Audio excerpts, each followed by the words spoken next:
You are not anxious because you're weak. You are anxious because your brain was built 200,000 years ago for a world that no longer exists. The same fight-or-flight response that kept your ancestors alive on the African savanna is firing right now.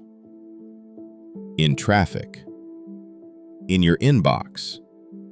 In that awkward silence with your partner at dinner. And the most powerful man in the world 2,000 years ago wrote in his private journal about struggling with this exact same thing. He ruled the Roman Empire. He couldn't control his own thoughts. By the end of this video, you'll understand why your brain feels broken in modern life, and you'll learn 3 ancient techniques that neuroscience is now proving actually work. 200,000 years. That's how long the human brain has been evolving. For 199,990 of those years, your ancestors lived in small groups on the African savanna. The threats they faced were immediate and physical. A lion charging from the tall grass, a hostile tribe approaching at dusk, a dangerous river crossing. Their brains developed a threat detection system that was ruthlessly efficient. The amygdala, a small almond-shaped region deep in your brain, evolved to fire rapidly and inaccurately. Why inaccurate? Because in that environment, the cost of a false alarm was just momentary anxiety. But the cost of missing a real threat was death. So your ancestors survived by being anxious more often than they needed to be. They jumped at shadows, they scanned the horizon constantly, they slept lightly. And they passed those exact brain patterns down to you. You inherited the brain of a survivor. But you live in a world that has changed completely. Every single day, you receive hundreds of micro-threats. Your phone buzzes with an email from your boss. Your amygdala fires as if a predator is approaching.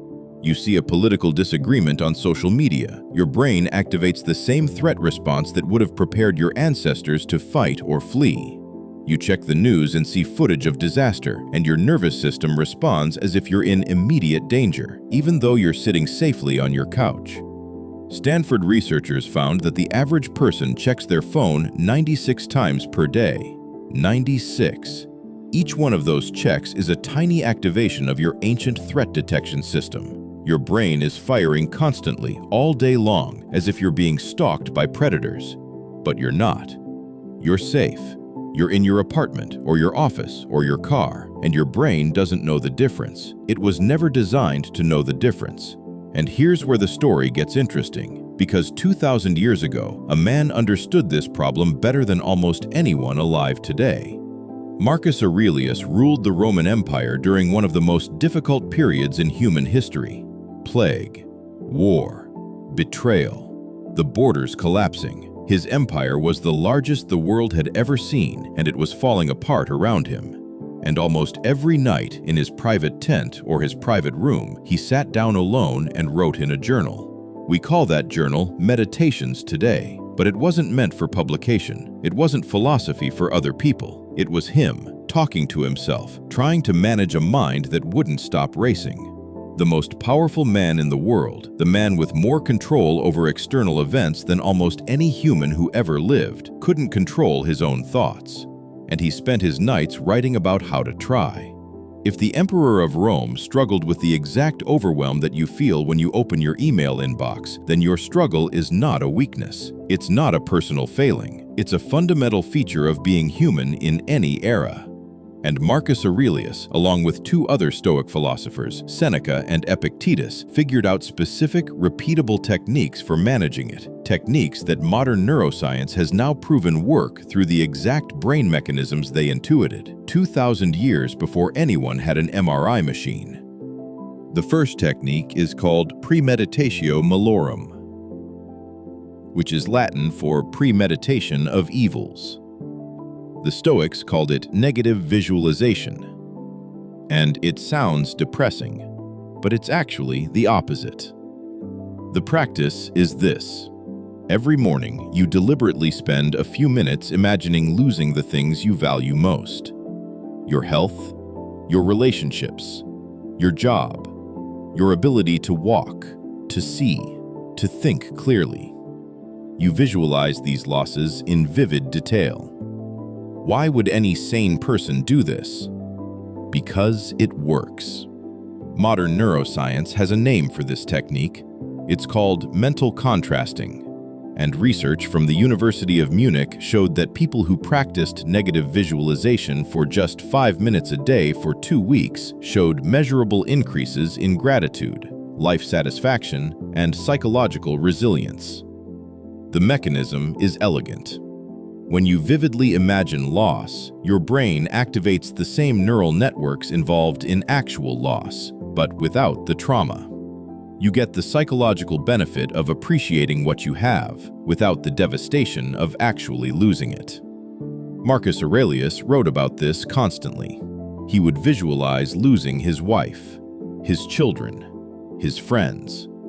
Not because he was morbid, but because he understood that the people who practice this regularly become immune to the crushing blow of unexpected loss. They have already grieved, in a sense, and they have already learned in that imagined grief that life goes on, that they can survive. The second technique is what the Stoics called the dichotomy of control. It's the practice of sorting everything in your life into 2 categories: things you can control and things you cannot. You can control your own thoughts, your own actions, your own responses. You cannot control other people's opinions, the weather, the economy, what happened to you in the past, or what might happen in the future. This sounds almost insultingly simple, but modern cognitive behavioral therapy, which is one of the most evidence-based treatments for anxiety and depression ever developed, is built on this exact principle. The technique is called cognitive diffusion, and it involves recognizing which thoughts are within your control and which are not. When you worry about a meeting tomorrow, you're spending mental energy on something you cannot control, the outcome of the meeting. What you can control is your preparation, your mindset going in, your behavior during the meeting. The Stoics understood this 2,000 years before CBT was invented. Epictetus, a former slave who became one of the most respected philosophers in Rome, put it this way: "It's not what happens to you that disturbs you, it's your judgment about what happens to you." That single sentence, written around 100 AD, is the foundation of modern cognitive therapy. The third technique is called the view from above, and it's perhaps the most powerful. Marcus Aurelius practiced this almost daily. He would close his eyes and imagine pulling back, rising higher and higher above his current situation, above the room, above the city, above the empire, until he could see the entire Earth from space. From that vantage point, his problems, the betrayals, the political struggles, the endless meetings, shrank to insignificance. Not because they didn't matter, but because they were small. Modern neuroscience calls this perspective taking, and fMRI studies show that when people practice it, the amygdala, that threat detection center we talked about earlier, actually calms down. The brain's stress response decreases measurably. You're not minimizing your problems, you're putting them in proportion. You're reminding your ancient threat detection system that the email you're dreading is, in the vast scope of human existence, incredibly small. And this works because your brain, for all its limitations, can simulate almost anything. It can simulate being on the Savanna. It can simulate being in ancient Rome. And it can simulate floating above the earth. When you deliberately run that simulation, your brain updates its sense of proportion, and your stress response follows. Here's what I want you to understand. You are not broken. You are not weak. You are not failing to cope with modern life in some shameful way. You have a brain that was designed over hundreds of thousands of years to keep you alive in an environment that no longer exists. And you are living in an environment with its constant notifications, its 24-hour news cycles, its endless demands on your attention that your brain was never designed for. The fact that you feel anxious sometimes is not evidence that something is wrong with you. It's evidence that your brain is doing exactly what it was designed to do. It's protecting you. It's just protecting you from threats that aren't actually there. And Marcus Aurelius, the most powerful man who ever lived at that point in history, knew this. He wrote about it in his private journal almost every night for 10 years. He figured out specific techniques for managing it. And those techniques, developed 2,000 years before neuroscience existed, are now being validated by brain scans and clinical trials as some of the most effective mental health interventions available. You don't need to retreat to a monastery. You don't need to give up your phone or move to the countryside. You just need 10 minutes a day. And you need to use that time to practice what humans have been practicing for millennia. Because the ancient Stoics didn't have brain scans. They had observation. They had journals. They had thousands of hours of practice. And they figured out something profound, that the quality of your life depends almost entirely on the quality of your mind. And the quality of your mind is something you can shape, deliberately, intentionally, starting today. You have access to 2,000 years of tested wisdom.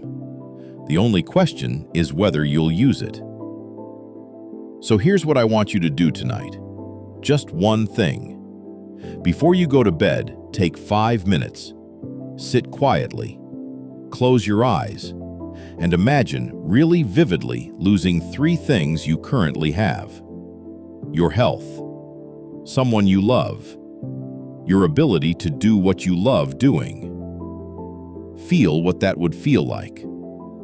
Then open your eyes and notice that you still have those things. Right now. Today. That's the practice. That's where it starts. If that one practice shifts something in you, even slightly, then you're ready for what we're going to explore next week. Because what we just covered was only the beginning. Your brain has other ancient programming that modern life is exploiting. And once you see it, you can't unsee it. Before we go deeper, I want to pause on something. Because what we've covered so far isn't just theory. Researchers at the University of Michigan ran a fascinating study in 2023. They took 2 groups of people who reported high daily stress. One group was taught negative visualization. The other group was given a modern mindfulness app. After 8 weeks, the negative visualization group showed measurably lower cortisol levels than the mindfulness group. Not because mindfulness doesn't work. It does. But because the ancient Stoic practice activated something deeper. It engaged the prefrontal cortex in a way that simple present-moment awareness didn't. The Stoics didn't know they were stimulating a specific brain region, but they figured out, through centuries of trial and observation, exactly the practice that would do it. And that's the pattern you're going to see over and over in this video. Ancient practitioners discovering, through pure observation, what modern scientists now confirm with brain scans. Now I want to tell you about the one thing modern people get catastrophically wrong about ancient philosophy.